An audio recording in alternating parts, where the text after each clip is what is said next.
Good morning to everyone. Now I'm going to present to you our machine learning assignment on leaf classification. Firstly, we have chosen the project leaf classification, which is basically a multi-class classification for us to automate plant recognition. So the objective for us is to classify 99 species of plant via using supervised learning, and it is to recognize the binary image of the leaves and its feature. The result will be evaluated by the multi-class log loss function, which is defined over here. Next, we'll move on to the dataset. And for the dataset, we'll be using the data provided by Kaggle, which is basically 1,584 images of leaf samples. And we'll be using it to train the data and also train the test data. On top of it, they also provide us with 64 attribute vectors in a CSV file, which represents the feature of the image sample. And some of the image samples are shown on the left side of the screen, where you can see a black and white silhouette of the leaf. Here are some of the methods that we use in a machine learning project to improve the accuracy. First, there's a cross validation, meaning we split the dataset into training and test set, which will be used to perform analysis for the model that is trained. And for the grid search, basically it is a function provided by sklearn, which is used to find significance of parameter, and is also proven to help in terms of the accuracy of the result. And in terms of the language, we'll be using Python, and coupled with the sklearn library, which provides a lot of tools for us to implement our machine learning. Algorithm pipeline, other than loading in the data from the CSV file, we actually added additional 7 features using OpenCV on the 1,500 images. So here are some of the features that we added. First is the width of the image, as you can see on the right side of the screen.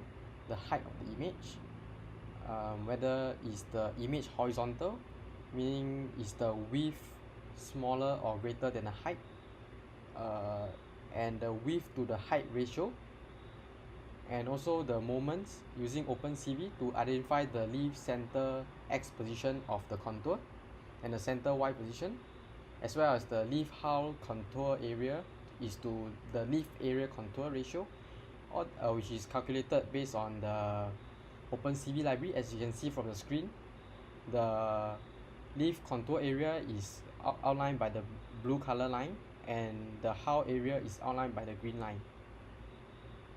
Also, we added PCA to produce another feature, which is basically a summary of all the features that are already in the dataset, and you can see on the result, the PCA column over there.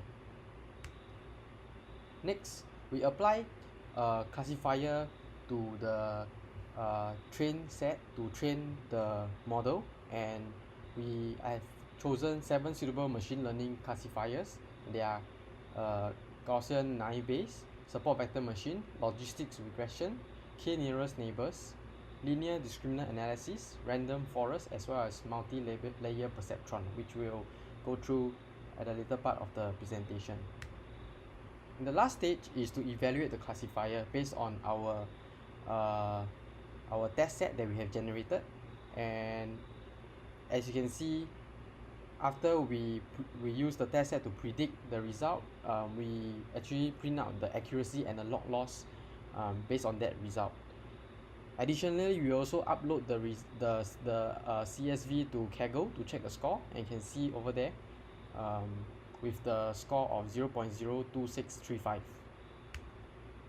Next, implementation. Okay, so for the Gaussian naive Bayes, actually a method that we can use from the sklearn library is basically helping us to find out the likelihood of the feature, and is defined by the formula below. The support vector machine, which is also from the sklearn library, is basically a multi-class classification, and it has several parameters that we can use it for more flexibility to predict more accurate results. SVM are based on statistical learning theories, and has shown promising results in such as for computer vision. And the basic idea behind SVM is the maximum margin hyperplane. Next is the logistics regression. Okay, this is a very popular classifier that is widely used. It basically makes use of probabilities to describe the possible outcome of a single trail using logistics function. It has an optional level L1 and L2 regularization from the sklearn's parameter, and by setting it at the solver as a Newton-CG, it will be set as a L2 regularization, and basically it helps to penalize and can be faster to converge for high dimensional data. In addition, by setting the multiclass parameter to multinomial, it helps to construct a true multinomial logistic regression model where probability estimation could be better. Next is the k-nearest neighbor, also provided by the sklearn library. This classification is based on instance-based learning, whereby the feature of the we store the feature as instance of training data, and the classification of feature is based on the majority of votes via the nearest neighbor for the query point, and in our case we will set the number of neighbors to be 3.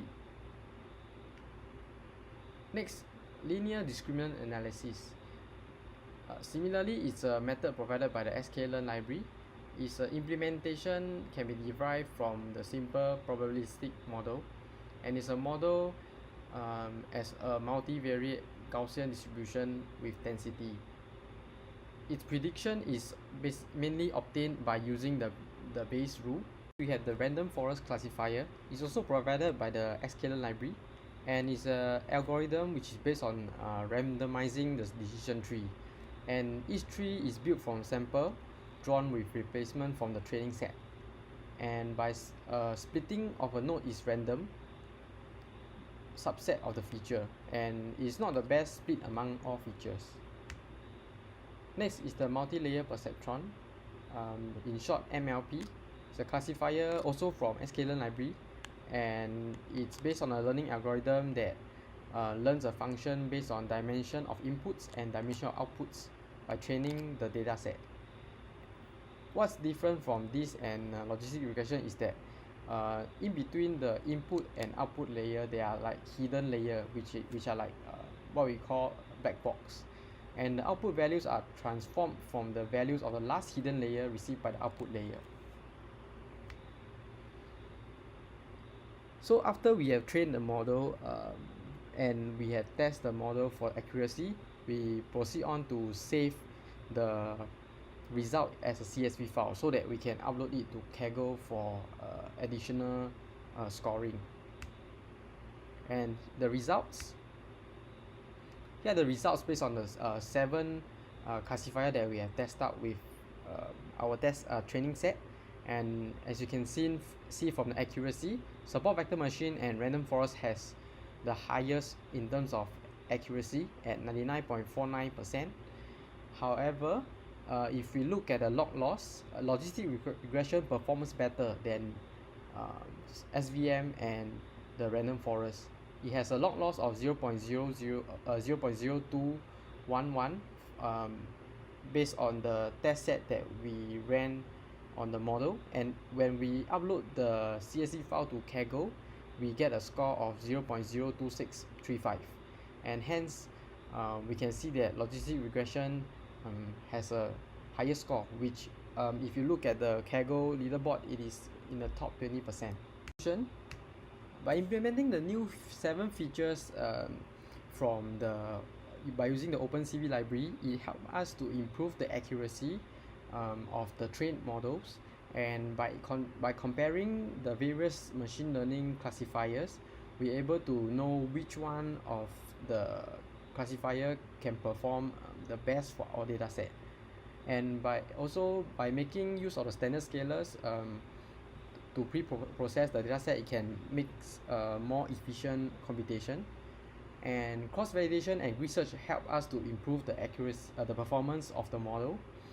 And we can see from the result that the best accuracy comes from the random forest and support vector machine with an accuracy of 99.49%. And however, we can see that for the best log loss classifier, which is our measurement matrix, it's the logistics regression.